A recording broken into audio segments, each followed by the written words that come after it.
Okay, so we are just a couple of days away from Lamborghini unveiling the new Temerario.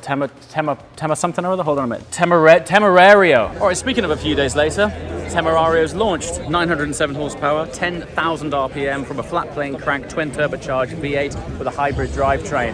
We're gonna wait for the first drive, but it's here and it's very real and it's very cool. The reason we're having this chat, I believe, the first time in automotive history, Lamborghini may just have a better product lineup than Ferrari. Go back to your tractors, farmer. So welcome back. This is episode 2 of Full Chat. Yes, I've just decided to name it that out of the blue, but I think it seems fitting. And today we are putting the age-old fighting fists together, Ferrari versus Lamborghini, at the most opportune moment, I think, in automotive history. A couple of days ago, it was announced by Ferrari that they have discontinued the production of the 812 Superfast, their naturally aspirated V12 supercar. That's being replaced by the 12 cylindry that's been abbreviated in popular culture to 12C, which we all know is actually a McLaren. Now, since that video went out the last time that I filmed this, it seems that my feedback on that car, which was based on 5,000 of you voting in a poll on Instagram how that car looked in favor of it not looking good. But as we sit here right now, aesthetics are not part of the chat. Let's just get down to facts. Now, I'm going to share with you the spec of a very important car on paper and see if you can guess what that car is as I'm talking about it. So a naturally aspirated, high-revving V12 mid-rear engine hybrid with a twin clutch gearbox built around a carbon fiber tub. 10 years ago, that was $1 million LaFerrari. As we sit here today, that is an entry-level Lamborghini product called... Here I come. The Revuelto. I defy you to find me a rear engine, twin clutch box, naturally aspirated V12 that is anywhere near the price point of the Revuelto, which is why, as we sit here right now, the price points, certainly where I come from across the pond, are going for several £100,000 or dollars, depending on where you're from. The big controversy here, and why I'm saying that in a few days' time, after Lamborghini announced the Temerario? After they announced the Huracán successor, I really believe that the product lineup is going to be the strongest we've ever seen from Lambo.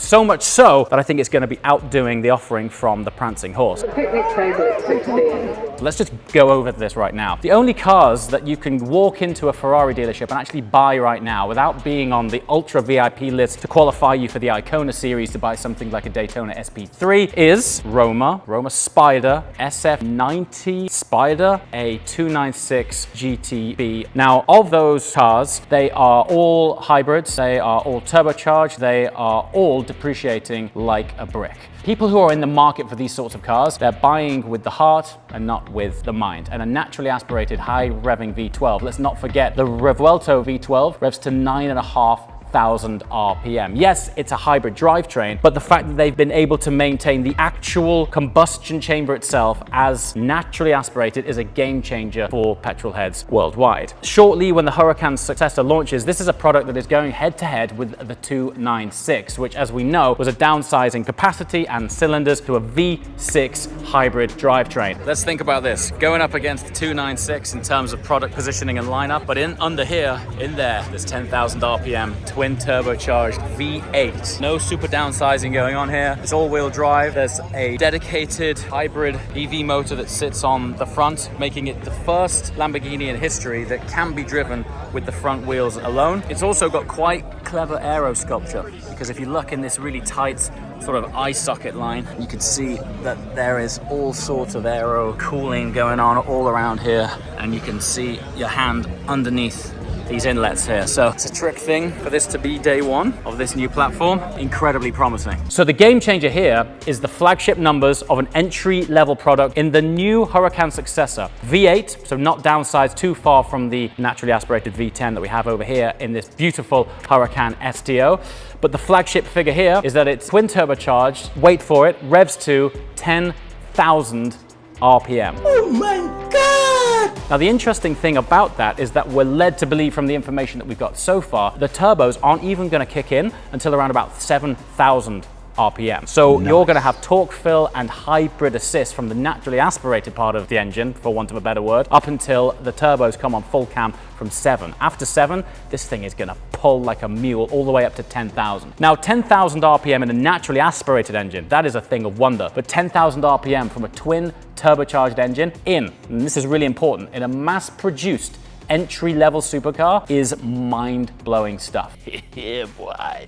So I can't quite work out, why is it that we are led to believe when Ferrari launched towards the end of this year, their LaFerrari successor, it is going to be a V6 hybrid, whereas in their mass-produced front-engine Berlinetta, even though weirdly they're not referring to it as a Berlinetta, they can still run a naturally aspirated V12, which was originally developed to that 9,500 RPM redline in the 812 comp. It seems to me that Lamborghini have managed to capture a market where you can get into at a, dare I say it, realistically aspirational price point for the platform and engine that it is, when Ferrari are going to be launching a flagship LaFerrari successor with a downsized V6 hybrid drivetrain, which, let's face it, is going to be an augmented version out of the 296 GTB. I really think we're entering into this pivotal apex time when once and for all, finally, these guys are really going to be getting their asses whooped by these guys.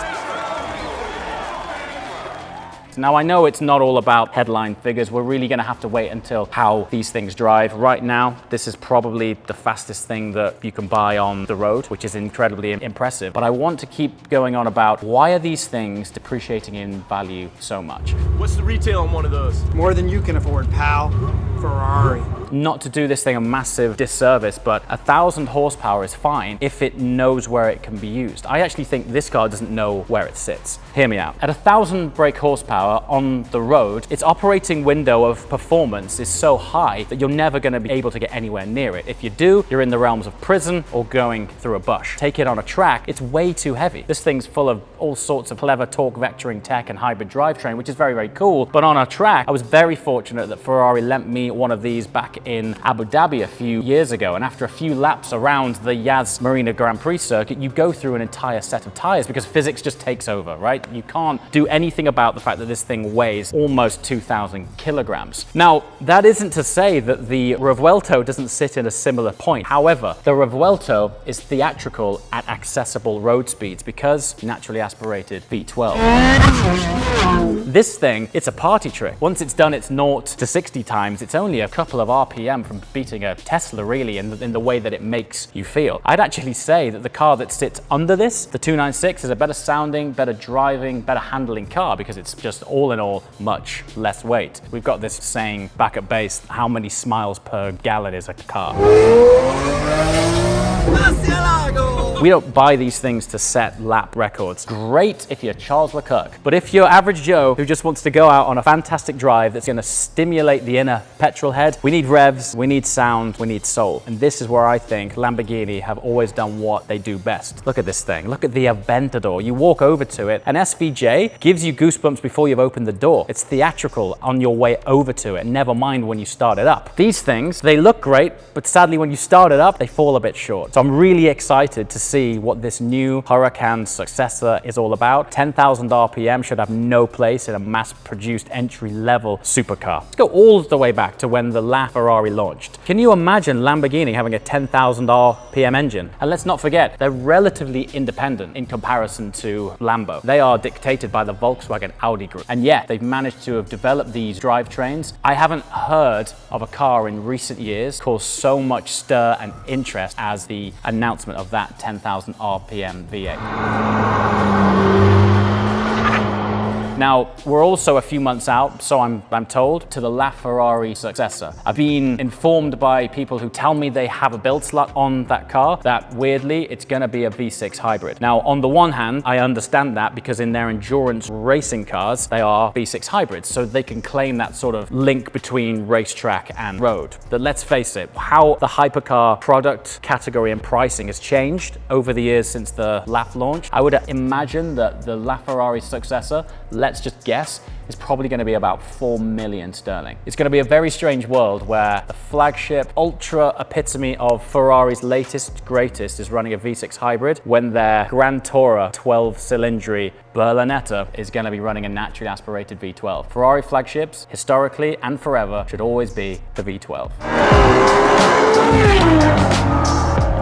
So right up here, we have a certified 2021 Ferrari SF90 Stradale, $454,995, sir. On the next tab, a used 2022 Lamborghini Huracán STO with 2,000 miles, $650,000. In what world is that? So this is a market speaking about what they want. On paper, your mind would be drawn to this car because in theory, more is more, right? More is not more. On the road, it's all about theater, soul, engagement, smiles, fantastic resonance of that amazing high revving frequency when a V12 is bolted to a chassis, and the vibration that you get up from your seat through your spine, and you pull that paddle shift and you get that whip crack explosion. It's not in this thing's vocabulary.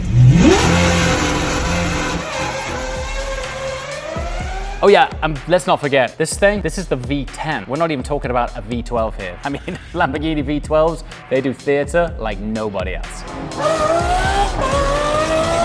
Let's also talk about customer journey. One of the things that we have certainly over in the UK, and from what I'm hearing, you also have it over here, is what's known as being on the red mist, which is when you have to get involved in the Ferrari journey and work your way up and buy all of the shrapnel, all of the depreciating things that you don't want in order to unlock the cars that you do want. My experience certainly in the UK is that because Lamborghini don't offer all of these different special editions, you can generally get hold of a car. There are certain exceptions, like if you're gonna go full fat and you want to have a Veneno or something like that. But if you look at their product offering, it's very simple. They have a Urus, they have a Huracán or a new Pterodactyl, and they have Revuelto. And so that's it. There's no sort of ultra rare variations of that. I mean, one day they'll do an SVJ version and an SV version, but if we look back on history, they've never been these sort of ultra rare halo things that you have to buy everything else. Whereas these guys, you've got to get so many different variations and versions of that car to unlock the thing that you actually do want. And then all of those cars that you have bought in order to please the dealership, God forbid you flip one of those outside of the dealer network, then you get blacklisted,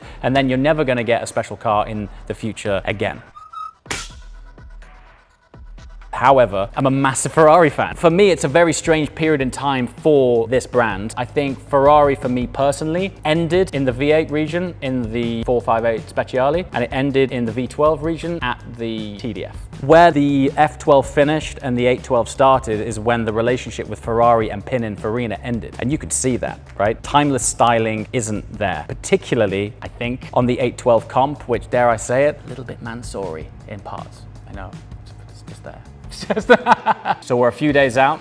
Join us for our tour around Monterey Car Week, where we're going to be getting up close and personal to see what these guys drop, and then we're going to do a follow-up video with all of our friends who we've been touring to get their thoughts and impressions, and we're going to see if we can put some Ferrari purists opposite some Lambo purists to have a bit of a fight off, see what's what.